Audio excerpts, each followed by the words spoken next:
I am Venora, 36 years old.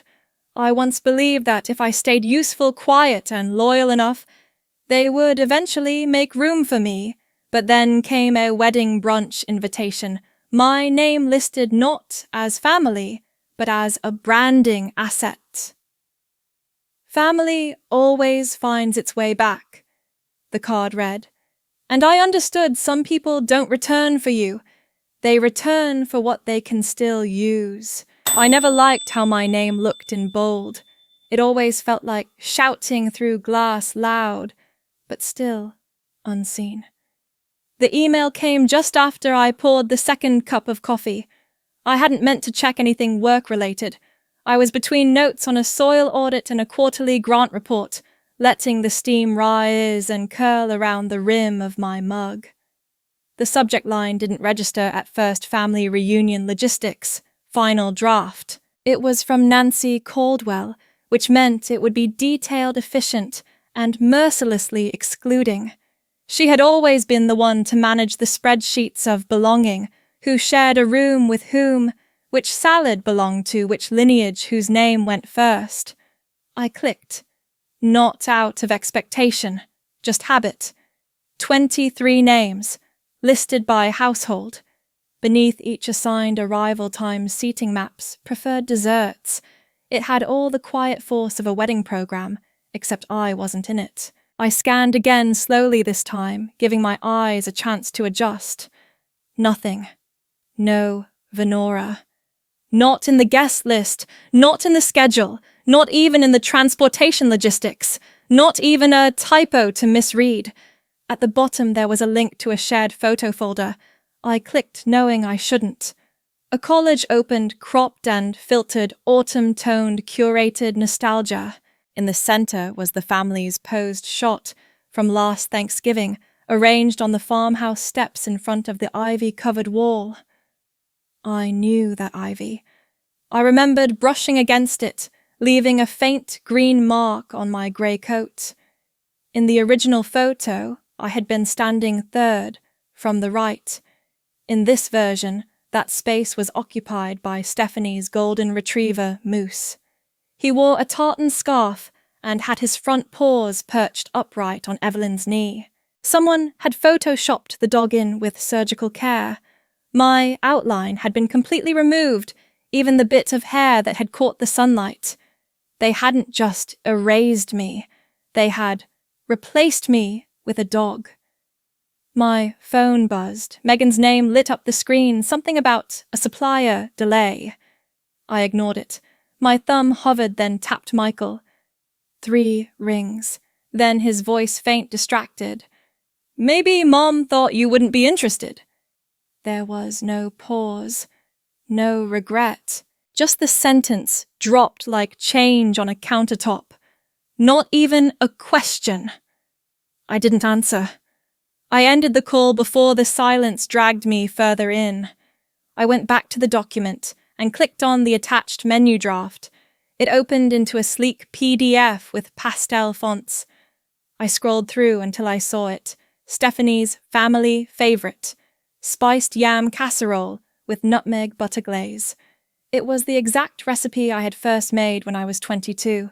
The glaze had been an accident, too much cinnamon, not enough brown sugar, and the texture only worked because I'd added a splash of orange juice in panic. They'd complimented it that year, all of them. Evelyn had even asked me to write it down. I still had the card, folded grease-stained inside a small box in the bottom drawer of my office. I hadn't opened that box in months. It held recipe cards, a wrinkled name tag from my first sustainability summit, and a birthday card from Raymond, my father, that read, "At least you know how to feed yourself."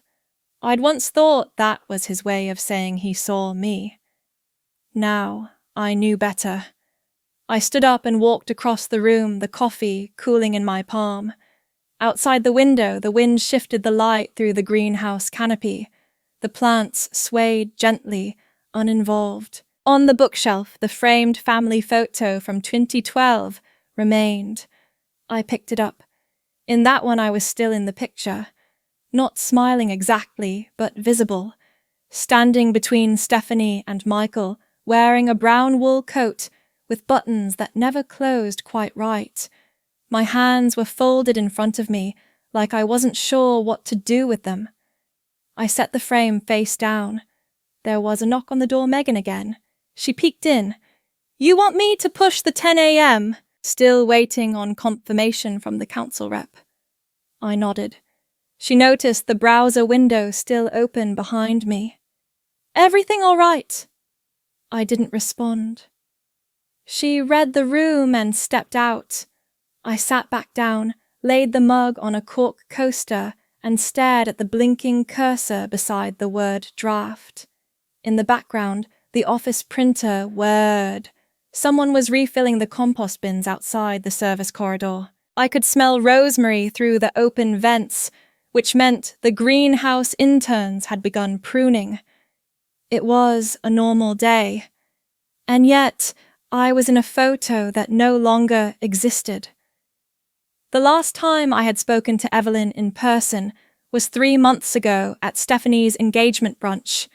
She'd greeted me with a touch too light to be called a hug and said, "Maybe next time, try something softer. Grey isn't flattering under direct light." She was referring to my dress, but I knew better. Grey never shouted. That was the problem. Michael hadn't looked at me that day until I mentioned I'd opened a third location. His response came without thought, still into the garbage thing I had answered only once long ago, when Evelyn introduced Stephanie's marketing campaign to a family friend by saying Stephanie has the instincts. Venora always preferred structure. Structure. Sweep it, contain it, sort it out quietly. I didn't remember anyone saying vision, or lead, or even belong. The coffee left a faint ring on the desk. I didn't wipe it. The edges curled as it dried, soft, imperfect, real. I moved to the window. A group of new hires was touring the greenhouse. One of them pointed to the rain barrel filtration system I'd designed and said something. The guide smiled but didn't correct them. They probably assumed a man built it. I didn't blame them. Back at my desk, I opened the drawer and pulled out the box. The recipe card was still there, folded at the corners with a faint smudge of cinnamon along the margin. I held it for a moment, not for nostalgia, just to feel the weight of paper that once mattered. I placed it back and closed the drawer. Then I reached for the mouse. The email sat in the inbox unopened since I'd clicked it. No response had been expected from me. My presence had already been edited out. The pointer hovered over the menu. I clicked archive. Not reply. Not delete. Just gone from sight, without drama. The cup was empty now, the stain fully dry. My reflection caught in the surface of the screen, half lit and quiet. There are absences that hum louder than noise, and this one had just settled. I used to think that if I stayed just neutral enough, I'd eventually be invited forward. There was a Thanksgiving once when Evelyn asked if I could wear something less administrative. She didn't look up from her lipstick mirror. I nodded and changed into a dress I didn't like, something soft at the collar with a waist that didn't sit right. Stephanie complimented it with a smirk. "At least it doesn't scream school principal."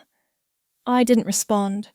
I held the cranberry sauce in both hands so I wouldn't have to touch the doorknob. Another year, I baked a lemon tart for Easter brunch. I had tested the recipe 3 times beforehand, checking substitutions because of the crushed cashew crust. I'm allergic nothing, life-threatening, just enough to make my tongue sting and my face flush. But Stephanie liked cashew crusts, so I wore gloves, kept the fan on, and made sure no trace lingered on the counter. At the table, she pushed the plate forward with her fork. "It's edible. Bit dense. I told her I'd try something else next time." She nodded like that was the right answer. When I showed up at Evelyn's for Christmas 3 years ago, I brought a set of handmade soaps, cedar and lavender. I had them wrapped in linen and tied with dried orange slices. She took them without comment, then handed me a shopping bag marked Extra Guest Gifts. It held a fleece throw and a mug that read, Cozy Vibes Only. The blanket still sits in the closet. I never removed the tag. Michael once messaged me on New Year's Day. Did you get the family group photo? You're behind the punch bowl, a lol. I found myself nodding at the screen as if I'd chosen that spot. I've kept a drawer filled with receipts, physical, and otherwise of all the times I showed up. A card signed, Love All of Us, without my name on the envelope. A copy of a program from Stephanie's award night, where my business title was listed beneath the sponsors, though I had paid for the entire venue. I found my name spelled wrong. None of this made me leave. Not yet. Raymond's birthday 2 summers ago felt different. I brought a notebook I'd designed, thick recycled paper, bound in grey cloth, stamped with the clean living emblem on the inside flap. I had added a pocket in the back for his handwritten lists, knowing how he liked to organize receipts by restaurant and state. He unwrapped it quietly, looked at it for a long moment, then placed it on the windowsill behind him. Stephanie laughed and raised her glass. Still trying to make us all go green, huh? Evelyn smiled without warmth. Well, she's always loved a cause. I noticed the box I'd brought the gift in, the one I'd tied with a cloth ribbon placed near the broom closet, as I helped clear plates. Later that evening, Raymond patted my arm. Thoughtful, but Stephanie's the one who really carries the Whitlow name now. You know how it is. I remember folding my coat at the elbow so it wouldn't drag through the kitchen grease. I remember not replying. There's a text I once saved, one of the short ones from Evelyn sent before a holiday event at the country club. No greeting. Just try to be less intense tonight. No work talk. Let Stephanie shine a bit. I hadn't planned to say anything about work. I had been bringing her a silk scarf I found at a vendor who partners with our reuse program.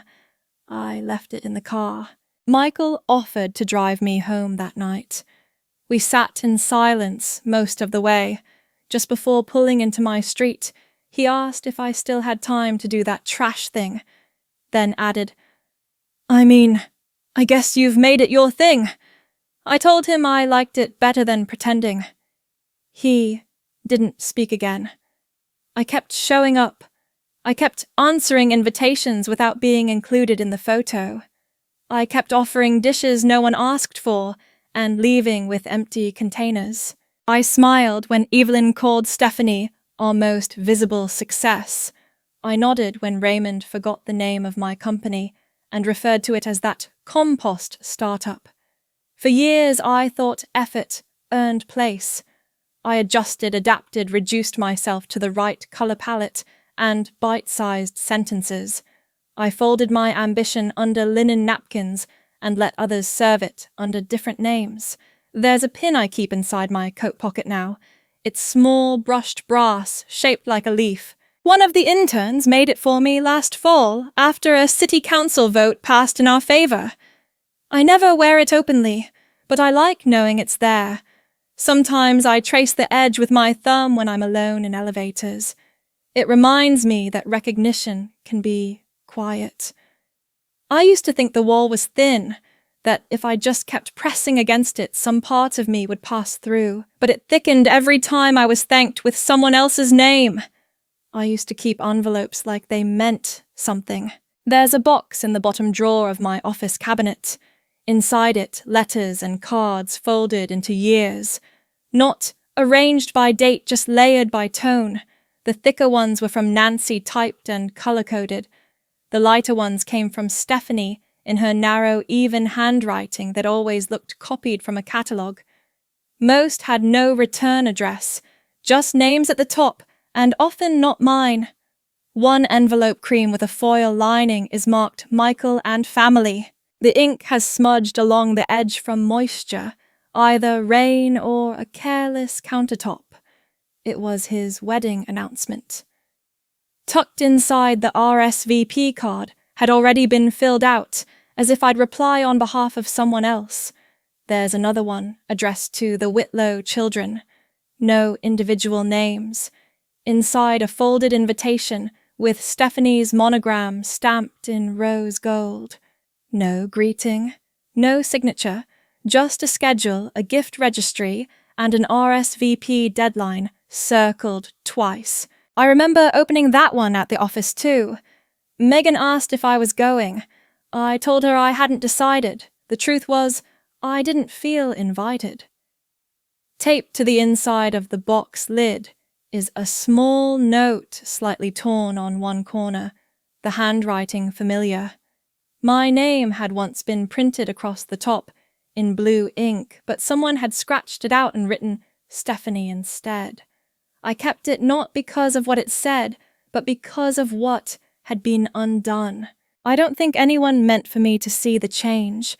There was a photo once stuck to the fridge at Evelyn's house, a family shot from a lake trip.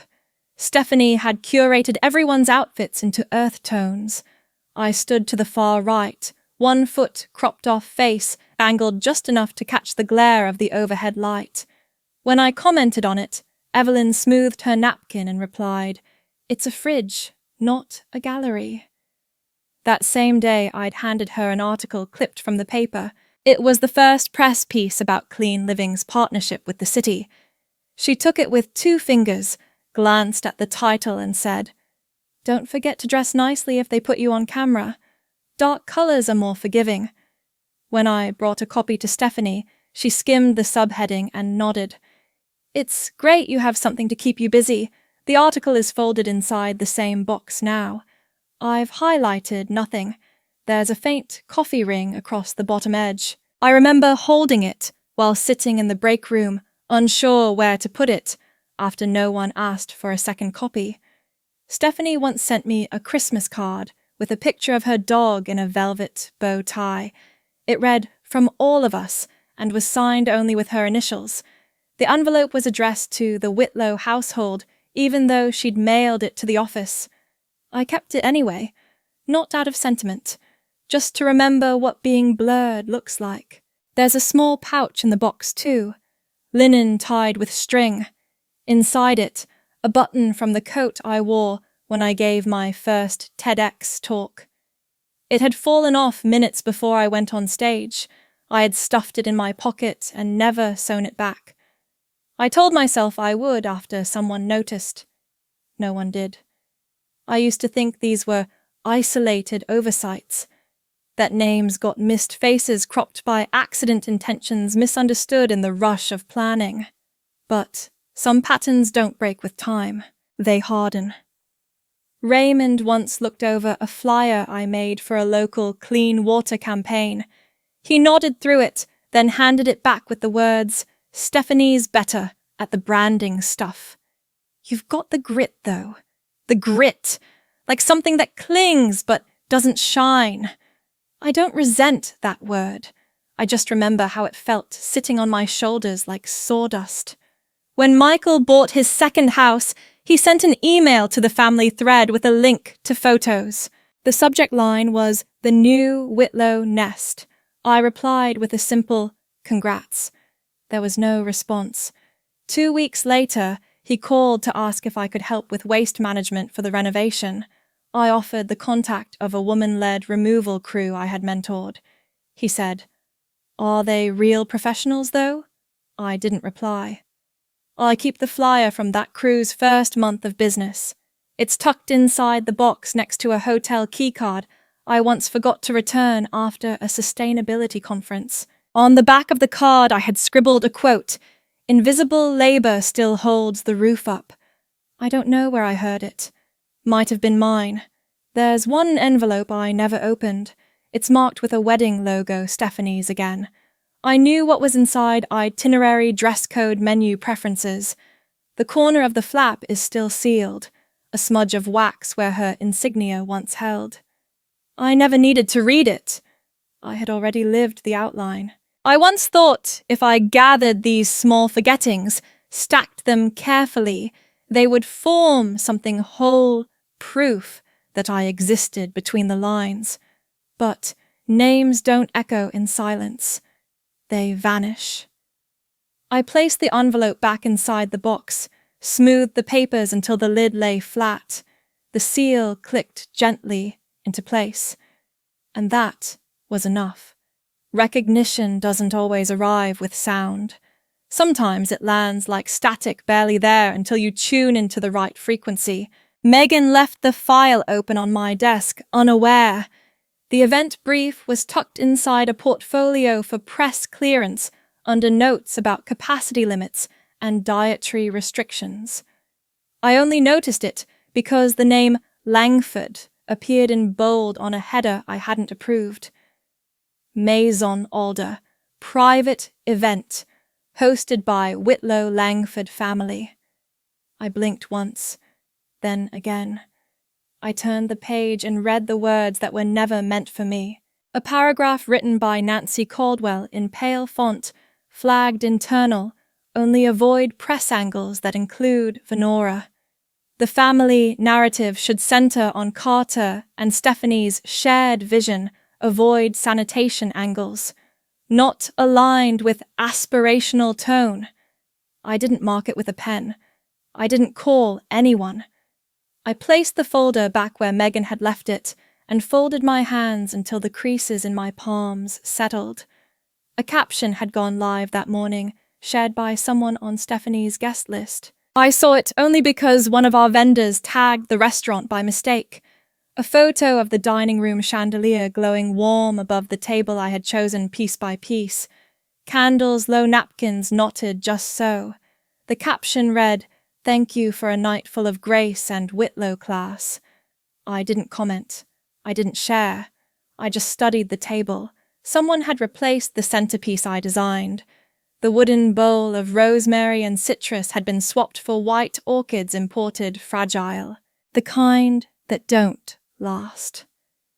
The chair at the end was my favorite chosen after 12 tests for lumbar curve and wood grain. It was now occupied by a woman I didn't recognize, leaning in her hand on Stephanie's wrist. The lighting I'd installed to warm skin tones had done its job. Everyone looked radiant. I opened my messages and typed one line to Evelyn. I saw the photos. Maison Alder looked lovely. Just wanted to say congratulations. Her reply came a few minutes later. Thanks. We're keeping things simple. Didn't want distractions. I didn't type anything back. In the shared server for Clean Living Marketing, there's a folder labeled Legacy Design Notes. Inside it, a PDF titled Chandelier Draft, Alder. I clicked it open not to edit, just to remember. I had chosen reclaimed copper for the fixture's arms because they aged better in humidity. The wiring had to be run through a custom stem to avoid glare from above. It took 6 weeks to get the tone right. No one ever looked up. I once brought that same design sketch to Stephanie's apartment, back when she claimed to care about sustainable interiors. She flipped through it once and asked, "Is this the version that looks less handmade?" I told her it wasn't supposed to look manufactured. She said, "Maybe people don't want to be reminded of effort when they're trying to enjoy themselves." The memory surfaced like a bruise beneath the skin, slow, familiar. I checked the reservation system. The booking had been made through a third-party planner, no direct family name listed, just W. Langford Holdings. I recognized the email as Carter's firm. They had requested customized signage. They had requested the rosemary be removed. They had requested anonymity. I printed the guest list, not to memorize, only to verify. My name wasn't on it. I scrolled through my own TED Talk while the system processed vendor receipts. The view count had ticked past 200,000. The thumbnail still featured me in my charcoal jacket, standing under the Alder fixture. I remembered the way the light had warmed my shoulders on stage, the way it caught the tips of my hair and made them look gold. No one in my family had ever shared the video. When it first aired, I sent the link to Michael. He replied 2 days later with, "You've always been good with phrasing." I sent it to Evelyn the same day. She replied, "Make sure your posture looks confident. Sometimes you hunch when you speak." I sent it to Stephanie. She never opened it. I could see the unread status from the analytics tracker. Back in the press brief, there was a note about signage placement. Megan had typed, "Please confirm if the donor wall should remain visible." The donor wall listed Clean Living as the sole founder. I removed my hand from the mouse and let it rest flat against the desk. There's a ring I keep in the back of my desk drawer. Not for adornment. Just weight. It's silver flattened at one edge from when I dropped it during a storm opening the back door of Maison Alder. I never had it polished. It reminds me that even what bends still holds its form. I slid the ring onto my finger not as a gesture, only to feel its shape again. They'd dined under my lights at my table, within the walls I built, not out of recognition, but convenience. I didn't need an invitation. I already knew the architecture. And when I looked at the screen again at my own face frozen mid-sentence in the thumbnail, I whispered to no one in particular, "I built this." They still don't see it. And I no longer need them to. Silence when chosen weighs differently than silence imposed. I submitted the event clearance request without my name attached. It wasn't a correction. It wasn't protest. Just absence intentional quiet unmarked. I wrote a note for the internal team. I won't be on site during the engagement reception. Allow the space to serve them as it always has. No acknowledgement needed. No one questioned it. Not even Megan, who had paused long enough in the doorway to notice my hands resting too still on the desk. I spent the next hour clearing the bookshelf in my office. Not everything. Just the framed photo tucked behind the copy of Soil, Sun and City. Evelyn and I seated side by side on metal folding chairs, wearing school field trip name tags.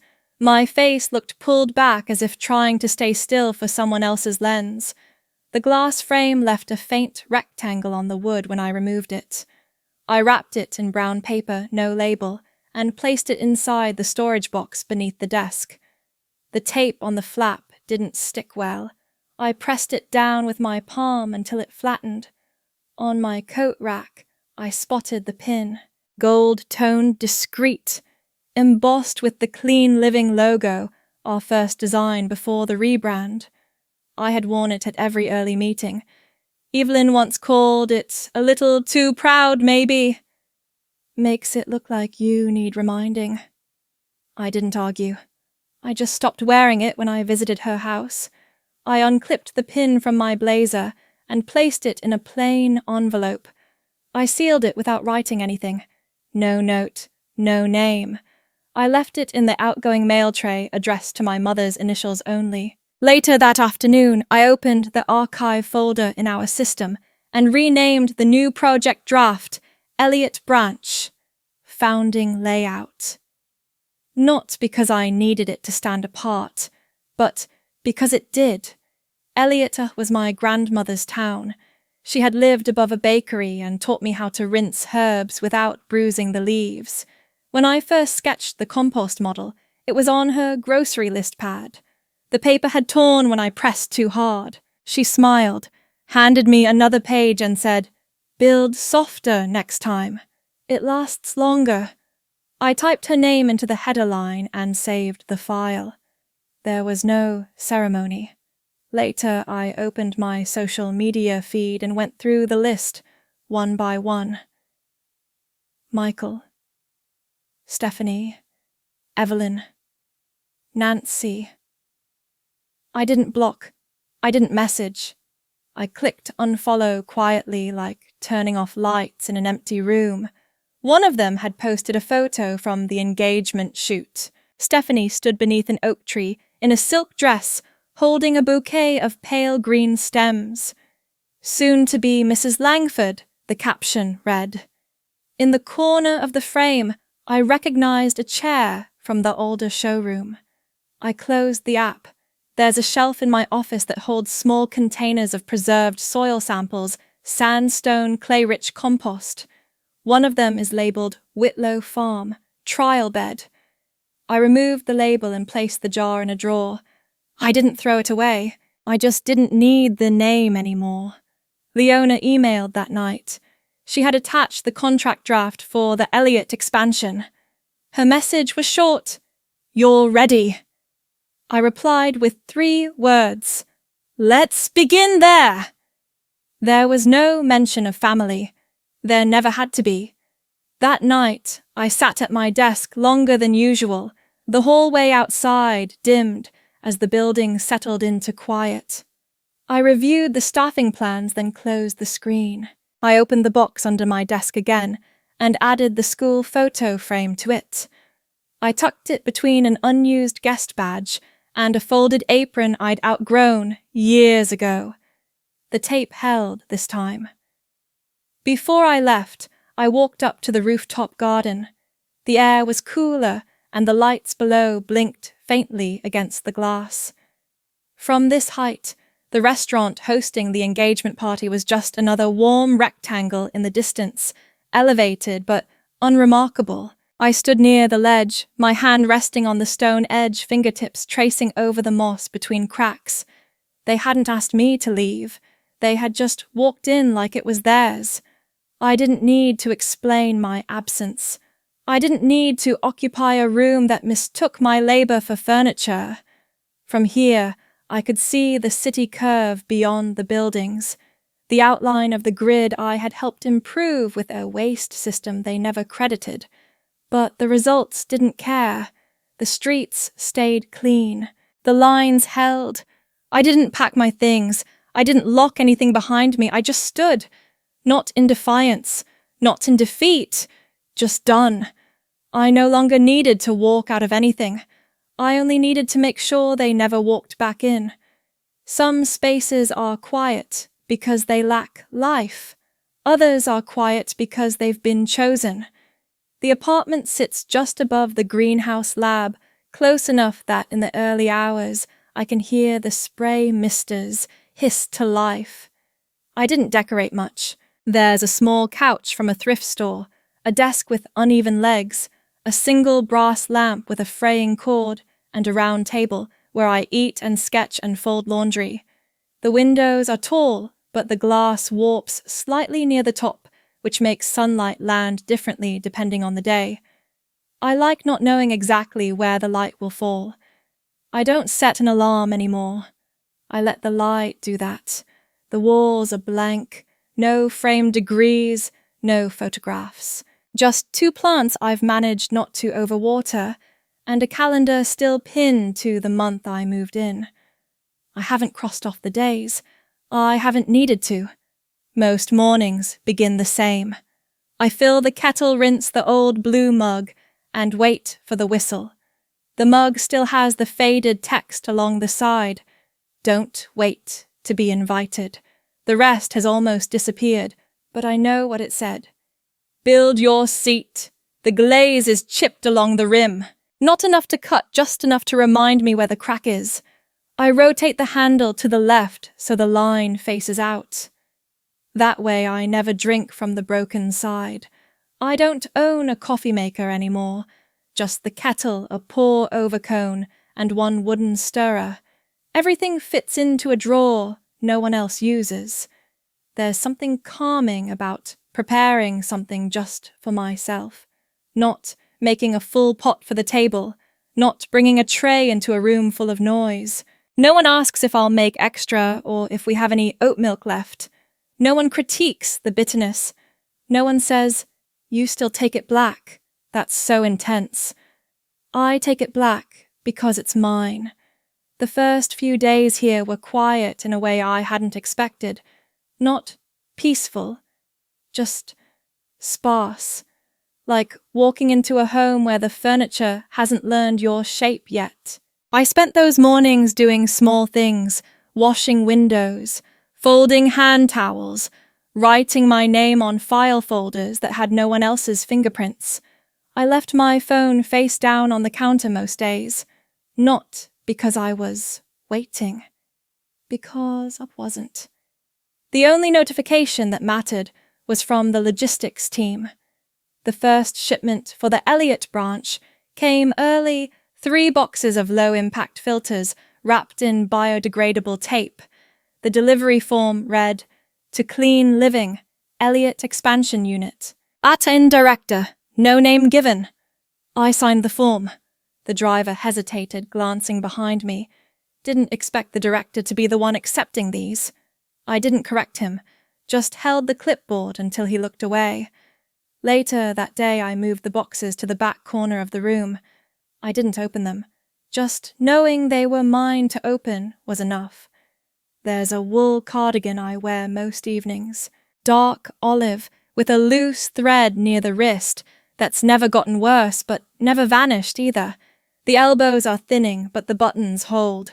It doesn't belong to anyone else. No one's ever borrowed it.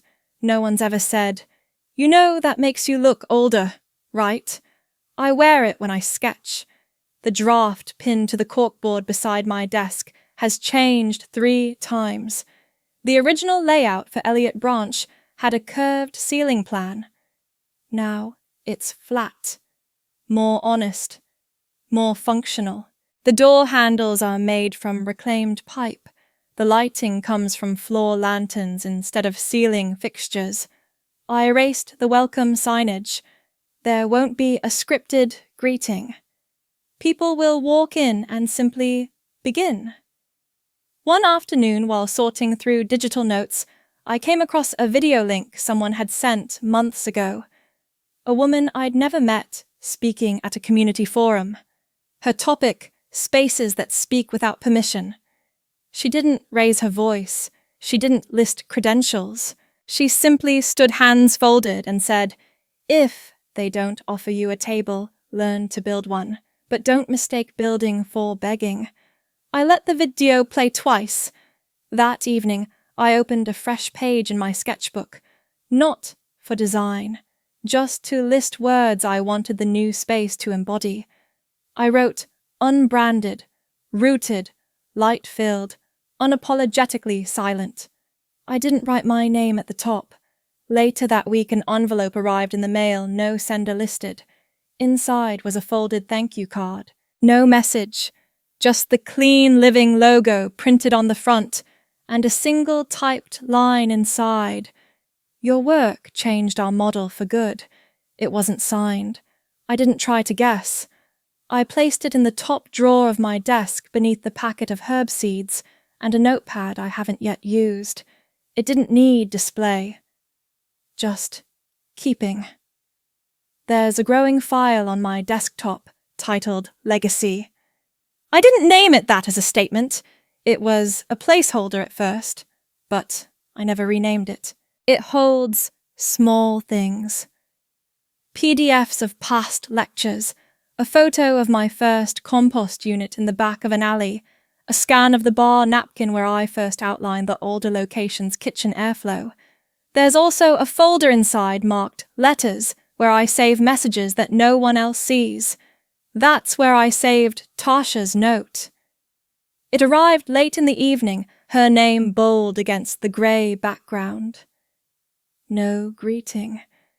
Just one line I didn't know you were ever pushed out. "Thank you for staying visible enough that I could find you." I didn't respond. I moved the message to the Legacy folder, opened a new one, and labeled it Quiet Witnesses. Afterward, I rinsed my mug, placed it gently upside down on the dish towel, and sat in the window's square of light. The greenhouse fans buzzed below. The train passed twice. I could hear laughter in the unit next door. None of it needed me. Still, I stayed. Not waiting, not rebuilding, just here. That was enough. Some people don't reach back to reconnect. They reach back to rearrange the image. The message came before the kettle had finished its cycle. Hey, Mom was wondering if you could come to the wedding meeting next Thursday. Might be good optics. No salutation.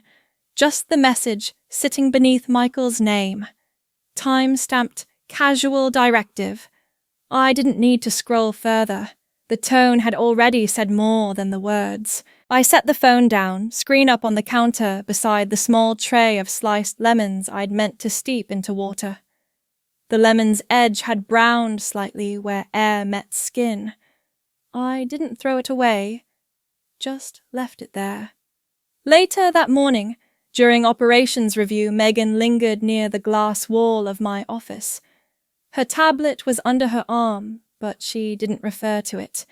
There's chatter about Langford Holdings. She didn't blink when she added, "Their partners list has a clean living draft already inserted." It wasn't a question. I nodded, once tapped the corner of my stylus against the recycled leather pad on my desk, and pulled the document up silently. Langford's press kit had no mention of us yet, but I noticed the placeholder block. Partner in circular supply chain verification. TBC, that was language pulled from our white papers. Our phrasing, not theirs. 3 years ago, no one had wanted our audits. Too idealistic, one sponsor had warned. Slow, unsexy, someone else had said, laughing over their wine at a conference I wasn't invited to, but streamed anyway. I remembered their tone more than their names. Now it was the thing to be seen near. By noon the next day a bouquet arrived. Not lavish. Curated to seem thoughtful without drawing questions. Eucalyptus 3 cream roses wrapped in seeded paper that dissolved in water. The tag was handwritten. Family always finds its way back. There was no signature, but the slant of the R in family was unmistakable. Evelyn.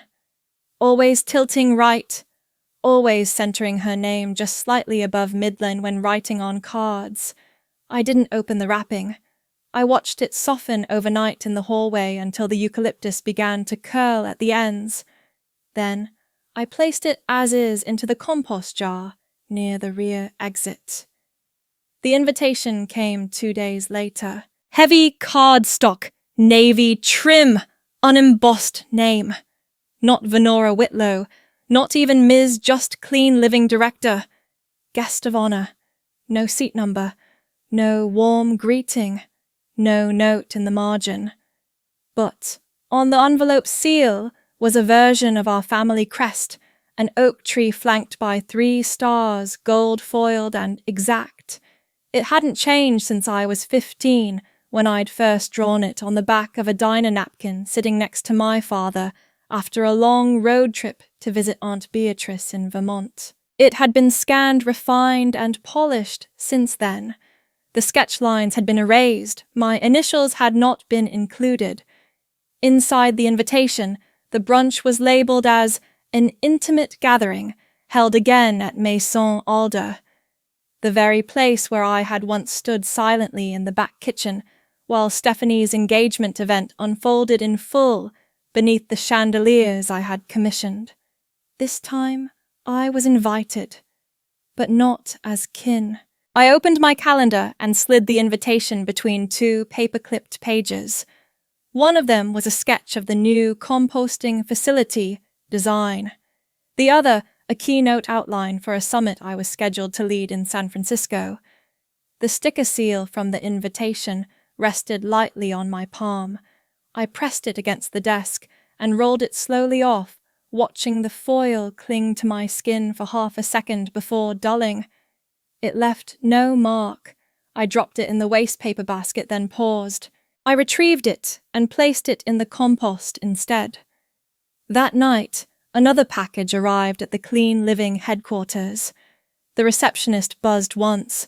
A Langford Holdings coffee tumbler matte green etched with a tree logo that looked suspiciously like a revision of our crest.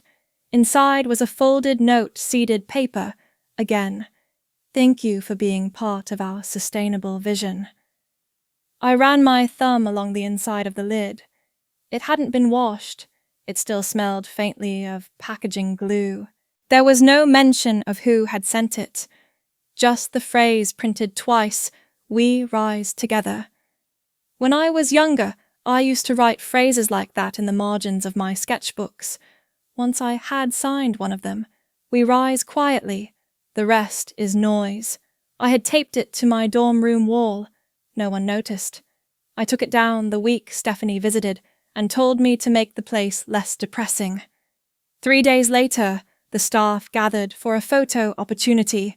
Megan reminded me gently that I could stand next to the Langford representative if I chose to. "Public interest is shifting," she added. "We're no longer just the quiet model. You're considered a best practice." I thanked her with a glance, then stood 2 rows back beside the interns. The photographer asked if I wanted to move forward. I shook my head once. At the bottom of the newsletter draft sent that afternoon, I saw a caption, "Clean living, the soul of new tradition." There was a photo. Stephanie was in it, her hand extended toward a tray of pressed fruit bars. She wore a branded apron we had discontinued last year. My name wasn't mentioned. The next morning, a second message came from Michael. "There's an open mic after brunch. Thought maybe you could say a few words about how the brand started." Keep it light. I reread it twice, not to clarify, just to listen to the silence between lines. No one had asked me to speak. They asked me to reinforce a scene already cast. I didn't answer. I forwarded the message to my personal archive labeled "Staging." Later that day I walked the north wing of the Eliot branch. The new expansion still bare bones the foundation sent, still rising from concrete. There the name "Clean Living" was painted with a faint brush stroke beneath a phrase from my old journals, "Built to breathe, not to brand." It had taken 7 years to secure the zoning permit, 14 public meetings, 3 cancelled funders, 2 quiet investors who never asked for their names on plaques. No one from my family had ever visited the site. That evening, as I returned to the apartment, I found the invitation still where I'd left it next to the compost jar, unopened since the calendar was updated. I peeled the second sticker from the back of the Langford coffee tumbler box and pressed it flat onto the compost lid. Then slowly, I removed it, curled it between my fingers, and dropped it inside. There was no ceremony, just a gesture. Small, deliberate, final. When they returned, it wasn't to see me. It was to stand beside what I had built without ever asking who laid the bricks. And I understood presence isn't the same as remembrance. Some only return to the light when the foundation stops casting shadows. Some names only feel heavy when you stop carrying them. I stopped waiting for morning messages. They used to come in clusters, group threads, forwarded invites, vague reminders of events that expected my presence but never acknowledged it. Lately, the silence felt deliberate, not cruel, just confirmed. That morning I walked the edge of the greenhouse alone. The rosemary rose had sprouted lopsided. I bent gently at the waist, repositioned 2 wooden markers that had shifted. One of them snapped slightly at the base. I didn't fix it. I left the slant. Marta was already setting up for the soil calibration session. She waved without calling out. I nodded.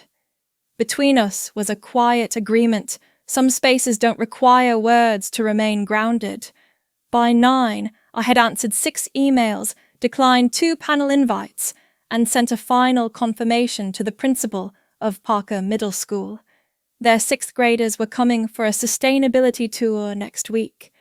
The email ended with, "We admire your stillness in the way you lead." I reread that line twice, not for validation, but for how rare it was to be described as still yet seen. At 10 to 17, Michael arrived without warning. No assistant, no calendar alert. Just him standing in the doorframe of the south greenhouse wing, holding a coffee carrier that said, Bright Bean Roasters. His tie was slightly off-center. This place is bigger than I thought, he murmured, eyes scanning the vertical irrigation wall. I didn't offer a chair. His gaze drifted to the laminated mission statement hung beside the inventory cabinet. It was something I wrote 5 years ago on a paper napkin, now framed. Growth without recognition is still growth. He cleared his throat once. Steph wanted me to pass along an invite for brunch. Just the core family. No pressure. The phrase core family folded over me like fog. I reached for my mug, an old ceramic one with a chipped rim. A single word printed in fading blue. Still. He placed the coffee tray on my desk. I figured almond milk, no sweetener. Right. I didn't touch it. You ever... He started, then stopped. He picked up one of the seed catalogues from my desk, flipped it open halfway, then closed it again. Did you ever get mad? I kept my voice level. Anger requires a center. I stopped placing them there. He didn't respond. Instead, he noticed the photo behind my laptop, me standing knee-deep in compost beside Tasha and Nolan, all three of us laughing, covered in soil. People talk about clean living now like it's inevitable, like it was always going to succeed. I picked up a pen and clicked it once. That's how erasure works. It makes what's present feel spontaneous. He didn't argue. When he left, the door clicked softly behind him. I let the silence fill the room before exhaling. A long, measured release. Later that afternoon, I opened the notebook I'd used since the beginning of the Eliot Branch project. Its spine was soft from overuse. Inside, next to a rough sketch of a modular hydroponic tower, I pressed a dried basil sprig between 2 pages. Not to keep it beautiful, just to prove it had grown. I wrote beneath it, Peace isn't absence of noise. It's knowing what no longer requires response. There was a time I'd reread family messages twice, worried I'd missed something important in the subtext. Now, I could recognize a performance without needing to applaud it. Stephanie emailed later that week. The subject line read, Family first. The body text was short. Would love to see you again. We're hosting a media brunch Sunday. Carter's firm is sponsoring Eco Week. Thought you might want to join. We'll save you a seat. I didn't reply. I archived the message without a second glance. My thumb hovered for half a second over the star icon. I moved on. The next morning, Tasha stopped by with a new mentee in tow. A boy named Jeremiah, who barely spoke above a whisper. I gave him a clipboard and told him to count how many leaves had curled at the basil edges in the east row. He returned 10 minutes later, a single digit held up silently. I smiled. No feedback needed. That night, I finally removed the last framed photo of my parents from the wall behind my desk. It had hung there too long, Evelyn and Raymond, at a gala, flanking Stephanie in her honor cords. I had been in the original shot, but had already been cropped in the print. I placed it in the bottom drawer beneath old utility invoices. Not out of spite, just to make space. Before locking up, I read a short email from a young woman named Renee, a graduate student from Vermont. She had written your speech in 2019, changed how I see sustainability. It wasn't loud, but it landed. I bookmarked the message in a folder labeled Trace. Afterward, I made tea, not from Evelyn's London tin, but from dried lemongrass clipped from our own bed last spring. The stalks were pale and curled unevenly cut. I didn't bother steeping it long. Some things don't need to be strong to be real. On my desk, the event program from Women of Reinvention still lay open. My profile page showed me holding a spade. The caption read, Reclaimed doesn't mean restored. It means redefined. I slid the program into a filing sleeve, pressed it flat, and wrote at the top, "Relevance isn't given. It's grown." The lights in the greenhouse clicked on at exactly 700 pm, soft golden rose cascading over the water trays. Through the window, the city blinked in its rhythm, building screens speed. But here inside, the air held slower. Michael hadn't followed up. Stephanie hadn't called. Evelyn hadn't sent a card. The absence wasn't a wound anymore. It was a cleared field. Untilled, but ready. In the hallway outside my office, a small corkboard held notes from visitors, mentees, and guests. I pinned a new one. Blank. No words. Just a single basil leaf glued in the center, curling at the edges, still fragrant. That night before leaving, I paused at the door, hand resting lightly on the switch. "I don't need to be louder," I whispered. I only needed not to disappear. And I didn't. I used to believe closure came from being heard. The letter wasn't long. I wrote it in pencil, the same kind I'd used in the early blueprints of clean, living soft, erasable, unwilling to commit to permanence. I folded the page once, then again, until it formed a neat square. I didn't seal it. It didn't need a destination. I used to think that if I stayed long enough, gave quietly enough, and proved myself properly, someone would look up and see me. But now, I understand some silences aren't accidents. Some people don't forget you. They simply prefer the version where you don't speak. I placed it in a white envelope. No name, no stamp, just a line on the front in faint graphite for when they ask why. The key to my filing drawer stuck slightly before it gave way. I nudged the envelope beneath some older contracts and pressed the drawer shut with the flat of my palm. Not locked. Just placed beyond sight. The legal name change form had arrived a week earlier. I didn't hesitate when I signed it. The name on the top read Venora Eliot. My grandmother's name. She once stitched that name into a quilt the year I left for college. She used to say, "Eliot women never waited for the world to name them." I didn't take her words seriously then. I do now. The old ID with Whitlow at the corner edge sat on the table beside a pair of dull scissors. I cut it once diagonally. No ceremony, just a quiet, clean break. There was an apartment on Arlen Street. Evelyn had co-signed the lease with me years ago when I first moved back from Oregon. I had paid off the remainder quietly in monthly checks, never missing one.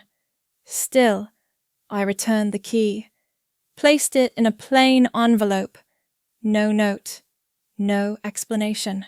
I dropped it into the building manager's outbox with no forwarding address. That chapter didn't need a period, only a margin drawn.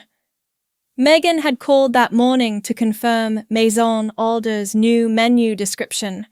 It still listed the Whitlow gathering table, a name I hadn't approved, tied to a family that never pulled up a chair for me. I typed the request myself. Please remove all references to the Whitlow name from the Maison Alder dining experience. The table may remain, the title may not. No greeting, no sign-off. I copied legal and pressed send. Later that week, Evelyn's name appeared on my phone screen. I let it ring.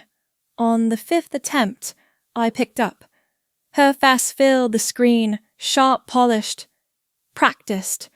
The background was unfamiliar, possibly Stephanie's guest room, judging by the floral print. It's sad that you think walking away proves something. No, walking away doesn't prove. It just ends. She blinked. Once, then adjusted her scarf. The call ended without anyone pressing a button. The wind shifted against the windows that afternoon. I opened them slightly. A basil stem lay between the pages of my planner, dried and flattened, pressed from the day I toured the greenhouse site alone. Its edges had curled, still the veins were intact.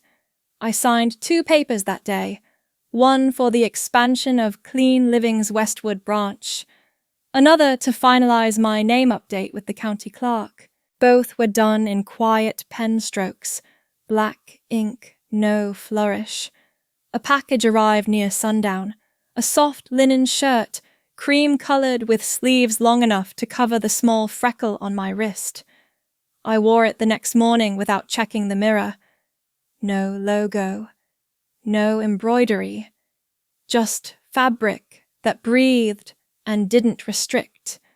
I no longer filtered my emails for family names. Stephanie's brunch invitation remained unopened. The subject line read, "Bridging the Gap." I archived it without reading. I didn't need more metaphors from people who had always lived on the bridge's other side. Michael's message came 2 days later. "You've made your point. Just don't burn every bridge." I didn't reply. Not out of spite. There was simply no bridge left that I had built. There's a difference between setting boundaries and leaving maps behind. I no longer marked places for them to return to. No forwarding addresses, no soft check-ins, no just-in-case replies. The bank card arrived last, a crisp white rectangle with a chip and my new name etched in silver. Venora Eliot. The old card with Whitlow had already been split and tossed. I hadn't thought twice. Some labels peel off cleanly, others leave residue. This one had become weightless in my hand. I read the letter one more time. I wanted to believe there was a seat. I waited too long for the table to expand. I brought my own chair, but they told me the gathering was full. I learned to eat standing. The drawer clicked closed again. Not locked. Just firm. I poured tea that night into a plain white mug. No quotes, no branding, no gifted inscription. It steamed softly in the corner of my desk. Across from me, the draft of the new greenhouse plan was nearly complete. Just one more revision before approval. A tiny dotted outline marked the community garden beds. I didn't add a plaque. I didn't need names carved anywhere anymore. I turned off the overhead light, letting the last thread of sunlight fall across my hands. They looked steady. Dirt under one nail. A faded ink smudge on the side of my thumb. No one had to see this moment for it to be mine. I had never needed permission to stay whole. I no longer measured my days by anyone else's calendar. The kettle whistled only when it needed to. I folded a linen towel edges frayed and placed it beneath the clay cup I always reached for on Tuesdays. The glaze had cracked into fine veins, the kind that didn't weaken, only proved it had survived fire. I didn't rush. The greenhouse stood already awake. When I stepped into Eliot Grove, the air was cool, unbothered. Rows of thyme and basil stretched beneath soft light. The names tagged along the planters belonged to others. Interns, mentees, team members. My name wasn't there, and I didn't mind. I touched the leaves only once, brushing a thumb across the edge of a rosemary branch. It snapped gently against my finger. That was enough. The long communal table stood near the eastern wall, made from reclaimed timber and etched over time with initials, measurements, notes. A small group gathered around it, new mentees' notebooks, open pens, hesitant.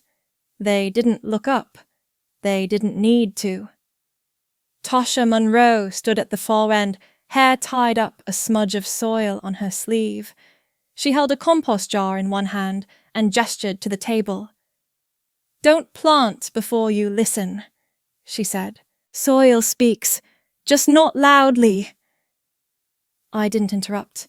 I poured tea, mint ginger lemon balm from the flask I'd carried since my first field trip with Clean Living. One of the newer students reached out with both hands barely steady. "It's strong."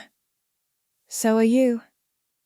The girl met my eyes for a breath, then looked away, not out of shame, but because she didn't need reassurance. Only space. Back inside the small office, the air held the scent of basil and steam. I sat without turning on the overhead light. The desk lamp cast enough of a halo over my notes. The notebook lay open, revealing the quote I once thought would matter most, for those who never got a seat. I crossed the line with a single, deliberate stroke. Beneath it, I wrote, "For those who built the table first." I didn't pause to read it aloud. Some thoughts belonged only to the hand that wrote them. The browser still held a frozen tab, my old TEDx talk time-stamped at minute 3. I hovered but didn't press play. The younger version of me had stumbled on a word corrected herself and smiled nervously. I remembered the moment. I let it stay unplayed. The inbox pinged once. I muted it. Nothing urgent came on harvest days. A child's drawing fluttered on the corkboard beside the lamp. Crayon strokes too strong in some places, faint in others. A figure, curly hair, a broom in one hand, a sprouting seedling in the other. Above it, uneven handwriting. She made the world cleaner for us. I hadn't asked for it. One of the intern's siblings had brought it during a visit. She hadn't signed it. I pinned it beside the soil pH chart. In the drawer sat the old bracelet, a slim strip of polished silver engraved with Whitlow. I lifted it once, then set it back. I didn't need to dispose of it. I only needed to stop carrying it. Instead, I reached for the cloth band. Handmade. Rough-edged. A copper tag sewn into it with the word grow. Tasha had slipped it onto my desk weeks ago. No explanation. I wore it now, snug but breathable, like skin that had healed and no longer itched. By early afternoon, I reviewed the new outreach proposal. A district on the west side had asked for help designing a sustainability curriculum. They didn't mention prestige, only purpose. I replied with 2 lines and forwarded it to the team. I didn't sign with a title. They already knew who it came from.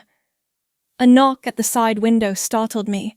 Michael stood outside, hand raised halfway, like he wasn't sure if he'd been seen. I opened the door without words.